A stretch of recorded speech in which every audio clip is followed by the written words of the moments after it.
Hi అండి, lucky Reddy స్టోరీస్కి స్వాగతం. Please story విన్న తర్వాత like, comment, share and subscribe చేసుకోవటం మాత్రం మర్చిపోవద్దు. వాయిస్ బాగా రావదు, కొంచెం జలుబు చేసింది, అందుకే కొంచెం డిఫికల్ట్గా ఉంటుంది, అర్థం చేసుకోండి. ఇక తరువాయి భాగంలోనికి వెళ్ళిపోదాం. అవును, ప్రేమించావు అని సమాధానం చెప్పింది కావేరి. కానీ మనిద్దరం ఒకటి కాలేకపోయాం అని గౌతమ్ బాధగా తలదించుకుని చెప్పి ఆ మరుక్షణమే తలను పైకెత్తి, ఇదిగో నన్ను తలుచుకుంటూ నువ్వు ఇలా బాధపడుతూ ఉంటే నేను పైలోకంలో ఎలా సంతోషంగా ఉంటాను అని ఆమె కళ్ళల్లోనికి సూటిగా చూస్తూ అడిగాడు గౌతమ్. అతడు ఏం మాట్లాడుతున్నాడో అర్థం కాక అయోమయంగా గౌతమ్ని చూస్తూ ఉండిపోయింది కావేరి. ఆమె ఫేస్ని మరింత దగ్గరగా తీసుకొని నుదుటి మీద ముద్దు పెట్టి, నేను నిన్ను ప్రేమించాను, కానీ మనిద్దరం దగ్గర కాలేకపోయాం. నన్ను ఆ భగవంతుడు తీసుకొని వెళ్ళిపోయాడు. నన్ను తలుచుకుంటూ నువ్వు బాధపడుతూ ఉన్నావు. అప్పుడు నేను మాత్రం పైలోకంలో ఎలా సంతోషంగా ఉంటాను? నన్ను ఎందుకు భగవంతుడా ఇలా తీసుకొని వచ్చావు? నన్ను ప్రేమించిన కావేరిని చూసావా ఎలా బాధపడుతుందో అని నేను ప్రతిరోజు ఆ భగవంతుడిని ప్రశ్నిస్తూనే ఉన్నాను అని అన్నాడు గౌతమ్. కానీ ఆయన చిరునవ్వే నాకు సమాధానంగా వస్తుంది. ఏ రోజు సమాధానం దొరకలేదు. అప్పుడే నాకు నందకిషోర్ ఒక సమాధానంగా దొరికాడు. అతడు నీ పక్కన ఉంటే సంతోషంగా ఉంటావు అని అతను పరిచయమైన కొన్ని రోజుల్లోనే నీ ఫేస్లో కనిపించిన ఆనందం నాకు తెలియజేసింది. నాకు చాలా హ్యాపీగా అనిపించింది. అప్పుడే నేను అనుకున్నాను, నందకిషోర్ నువ్వు ఇద్దరూ కలిసి హ్యాపీగా పెళ్లి చేసుకుని పిల్లాపాపలతో కలిసి సంతోషంగా బ్రతకాలి అని. అప్పుడు నేనే నీ బిడ్డగా పుడతాను. నీ నుంచి పొందవలసిన ప్రేమను భర్తగా మిస్ అయినా నీ బిడ్డగా మారి నీ ప్రేమను పొందాలి అనుకున్నాను. కానీ నువ్వు అలా చేయటం లేదే అని బాధగా ఒక క్షణం అని, నందకిషోర్ ప్రేమిస్తున్నాను అంటూ నీకు చెప్పినా నువ్వు అతని ప్రేమను అర్థం చేసుకోకుండా నీ మనసులో అతని మీద ఉన్న ప్రేమను కాదు అంటూ నా మీద ఉన్నది మాత్రమే ప్రేమ అని నమ్ముతూ అతడిని దూరం పెట్టావు. అప్పుడు నాకు చాలా బాధగా అనిపించింది తెలుసా అని అన్నాడు గౌతమ్. అదేంటి అలా మాట్లాడుతున్నావు? నేను నిన్ను ప్రేమించాను. నిన్ను కాదు అని అతడిని ఎలా పెళ్లి చేసుకోగలను? అతడు నాకంటే చిన్నవాడిని ఎలా పెళ్లి చేసుకుంటాను అని తన మనసులో ఉన్న భయాన్ని, సందిగ్ధాన్ని బయటపెట్టింది కావేరి. గౌతమ్ చిన్నగా నవ్వుతూ, చిన్న పెద్ద అంటూ వయసులో ఇప్పుడు తేడా ఏమి ఉంది? మన మనసు చిన్న పెద్ద అంటూ చూసుకొని ప్రేమించదు కదా. అతడిని చిన్నపిల్లవాడు అంటూ నువ్వు ఉద్దేశించి మొదట్లో చూసినా ఆ తర్వాత నీ చూపులో మాటలో తేడా వచ్చింది. అది నువ్వు గమనించుకోలేదు. కానీ నందకిషోర్ గమనించి నువ్వు తనని ప్రేమిస్తున్నావు అని అతను పూర్తిగా నమ్మిన తర్వాతే తను నీకు తన ప్రేమ విషయం చెప్పాడు. కానీ చిన్నవాడు అంటూ ఒకే ఒక చిన్న కారణం చెప్పి నువ్వు అతడిని దూరం పెట్టావు. నాకు అదే నచ్చటం లేదు అని అన్నాడు గౌతమ్. కానీ అంటూ కావేరి ఏదో మాట్లాడాలి అని ట్రై చేసింది. ఆమె నోటి మీద చేతిని అడ్డం పెట్టి, నా మీద ప్రేమ ఉంటే నీ మనసులో ఉన్న నందకిషోర్ని నీ మనసులోనికి, నీ జీవితంలోనికి ఆహ్వానించు. అంతేకాని పిచ్చిగా నేనే నీకు కావాలి, నీ మనసులో ఉన్నాను అంటూ మొండిగా నమ్మి అతడిని దూరం పెట్టవద్దు అని అన్నాడు గౌతమ్. నువ్వు నందకిషోర్ని ప్రేమిస్తున్నావు. అతడి ప్రేమను అంగీకరించి నువ్వు సంతోషంగా బ్రతికితే చూడాలని నా కోరిక. మరి నా కోరిక తీరుస్తావు కదా అని ఆశగా ఆమె వైపు చూస్తూ అడిగాడు గౌతమ్. అప్పటి వరకు ఎటూ తేల్చుకోలేని సందిగ్ధంలో ఉన్న కావేరికి ఒక క్లారిటీ వచ్చింది. ఎన్ని రోజులు నందకిషోర్ తనతో మాట్లాడకపోతే అల్లాడిపోయింది. దానికి కారణం తన మనసులోనికి నందకిషోర్ వచ్చేశాడు అని ఆమెకు తెలుసు. కానీ అది ఆమె ఒప్పుకోవటానికి సిద్ధంగా లేక ఏదేదో పిచ్చి కారణాలు తన మనసుకు చెప్పుకుంది. ఇప్పుడు గౌతమ్ తన ఎదురుగా వచ్చి నందకిషోర్ని పెళ్లి చేసుకో, సంతోషంగా ఉండు అని చెబుతుంటే కాదు అని చెప్పలేక తన మనసు కూడా అదే చెబుతూ ఉండటంతో ఓకే అంటూ కావేరి చెప్పింది. మరుక్షణమే తన ఎదురుగా ఉన్న గౌతమ్ కనిపించకుండా మాయమైపోయాడు. గౌతమ్ గౌతమ్ అంటూ పిలుస్తూ ఉన్న కావేరి అరుపులు కిందకు వినిపించటంతో ఏమైందో ఏంటో అని కళ్యాణి, మాధవ్ గారు ఇద్దరు పరిగెత్తుకుంటూ ఆమె రూమ్ దగ్గరకు వచ్చి చూశారు. కావేరి ఎదురుగా ఎవ్వరూ లేకపోయినా గౌతమ్ నువ్వు నా దగ్గరకు రా అంటూ ఆమె పిలుస్తున్న పిలుపులు, అరుపులు అర్థమయ్యి తమ కూతురు ఎప్పటికీ మామూలు మనిషి అయిపోతుందో అని బాధపడుతూ కిందకు వచ్చారు ఇద్దరు. అలా గౌతమ్ని కాసేపు పిలిచి అలసిపోయి నువ్వు నాకు కనిపించకుండా మాయం అయిపోయావు కదా. సరే, నువ్వు చెప్పినట్లుగానే నీ సంతోషం కోసం నా మనసులో ఉన్న నందకిషోర్ని నేను యాక్సెప్ట్ చేస్తున్నాను. అలానే అతడిని నా జీవితంలోనికి రావటానికి ఆహ్వానిస్తాను అని మనస్ఫూర్తిగా ఆమె మనసుకు ఆమె చెప్పుకొని ప్రశాంతంగా నిద్రపోయింది ఎన్నో రోజుల తర్వాత కావేరి. అలా జరిగింది మొత్తం గుర్తు తెచ్చుకొని కన్నీరు పెట్టుకుంటున్న కావేరిని కళ్ళల్లో నుంచి కన్నీరు వస్తున్నాయి అని గౌతమ్ అడిగినట్లుగా తనకు అనిపించిన వెంటనే తన కన్నీరును తుడుచుకొని, లేదు, నేను సంతోషంగా ఉన్నాను, కన్నీరు పెట్టుకోవటం లేదు, బాధపడటం లేదు అంటూ ఆ బుక్ని చదవటం మొదలుపెట్టింది కావేరి. మరొక పేజీ ఓపెన్ చేస్తే అందులో ఎంతో అందంగా డ్రాయింగ్ చేసిన గౌతమ్ కావేరి ఇద్దరి పిక్చర్ కనిపించింది.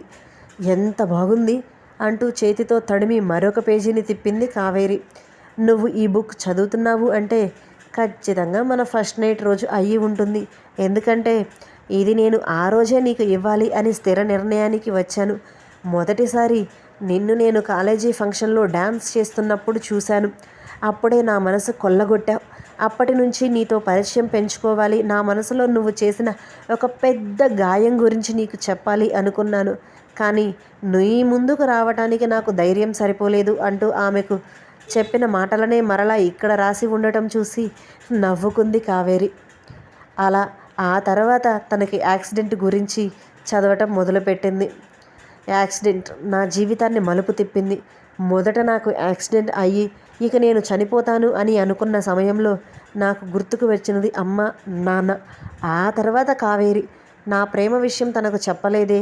తనతో ఎన్నో కలలు కన్నాను, కానీ ఆ కలలు అన్నీ కలలుగానే మిగిలిపోతాయి ఏమో అని బాధపడ్డాను.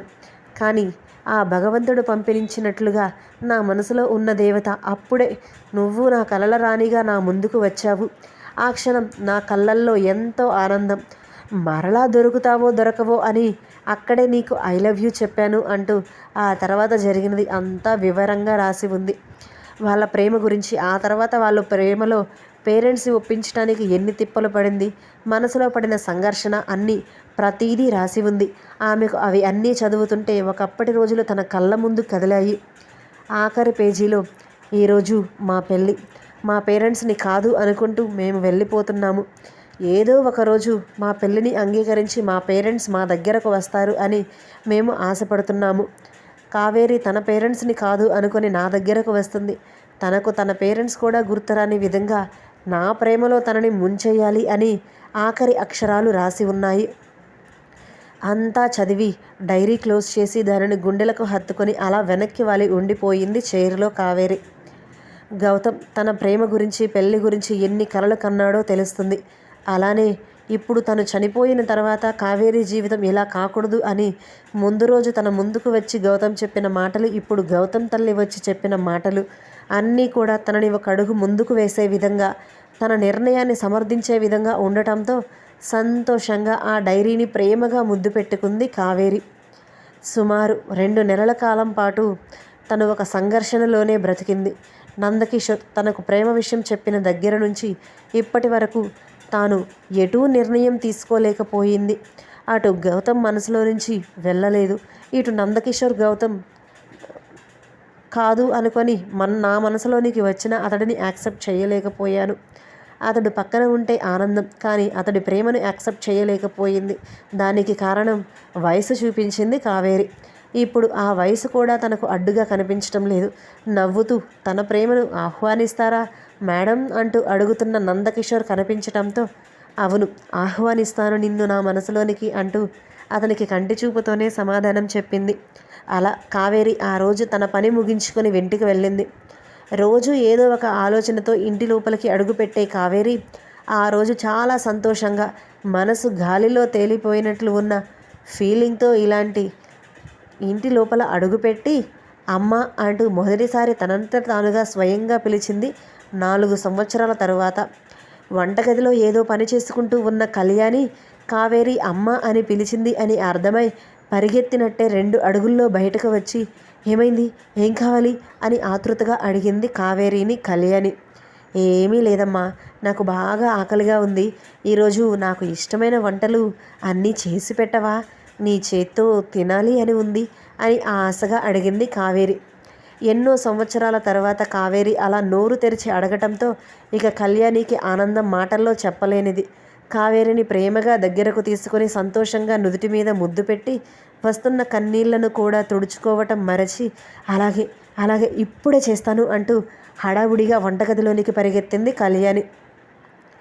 అప్పుడే తన గదిలో నుండి బయటకు వచ్చిన మాధవ్ గారు జరిగింది చూసి సంభ్రమాశ్చర్యాలతో అలా చూస్తూ ఉండిపోయారు.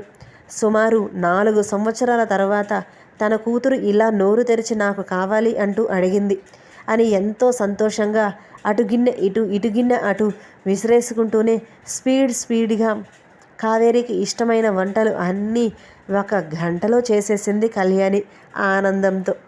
కావేరి తన రూమ్లోనికి వచ్చి గౌతమ్ ఫోటో చూస్తూ జరిగింది మొత్తం చెప్పటంతో ఆనందంగా నవ్వుతూ చూస్తున్నట్లు గౌతమ్ కనిపించడంతో ఆమె పెదవుల మీద నవ్వు వచ్చి చేరింది. అలా ఆనందంగా తన తల్లి వండిన వంటలను తన తల్లి చేతితోనే పెట్టించుకొని కడుపు నిండా ఆవురావురమంటూ తిన్నది కావేరి. అది చూస్తున్న మాధవ్ గారికి కూడా చాలా ఆనందంగా అనిపించింది. అలా కావేరి కడుపు నిండా తినటంతో వాళ్ళకు తినకపోయినా కూడా కడుపు నిండిన ఫీలింగ్ కలిగింది. శనివారం ముందుగా లేచి ఇల్లంతా శుభ్రం చేసి పూజ చేసి ఆ తర్వాత ఒక మంచి చీర తీసి కట్టుకుంది కావేరి స్పెషల్గా. నిద్ర లేచిన కళ్యాణి అప్పటికే ఇల్లంతా నీట్గా ఉండటంతో ఆశ్చర్యపోయి ఎవరు చేశారా అని అనుకుంటూ ఉన్న సమయంలోనే తన కూతురు ఒకప్పటి కూతురులా ఎంతో ఆనందంగా రెడీ అయ్యి రూమ్లో నుండి బయటికి రావటం కనిపించింది కళ్యాణికి. అలా కూతురుని చూస్తూ ఉండిపోయింది కళ్యాణి. అమ్మ, నేను ఒక పని చేయాలి అనుకుంటున్నాను, నన్ను ఆశీర్వదించు, పని సక్సెస్ఫుల్గా కంప్లీట్ కావాలి అని అంటూ తన తల్లి దగ్గర ఆశీర్వాదం తీసుకుంది కావేరి ఎంతో ఆనందంగా. అలాగే తల్లి, నువ్వు అనుకున్న ప్రతి పని సక్సెస్ఫుల్గా కంప్లీట్ అవుతుంది అని మనస్ఫూర్తిగా దీవించింది కళ్యాణి. థ్యాంక్ యూ అమ్మ, నేను ఒక పని మీద వెళ్తున్నాను, వెళ్ళి వచ్చిన తర్వాత విషయం ఏంటి అనేది మీకు చెబుతాను, ఖచ్చితంగా మీరు ఆనందిస్తారు అని నవ్వుతూ చెప్పి ఇంటి నుంచి అడుగు బయట పెట్టింది కావేరి. ఇదండి ఇవాల్టి స్టోరీ. మరలా రేపటి భాగంతో ఏం జరుగుతుందో కలుసుకుందాం. ఇంతకీ కావేరి ఎక్కడికి వెళ్తుంది, ఏ పని మీద వెళ్తుంది తెలిస్తే కామెంట్ చేయండి. Please do like, subscribe. Thank you.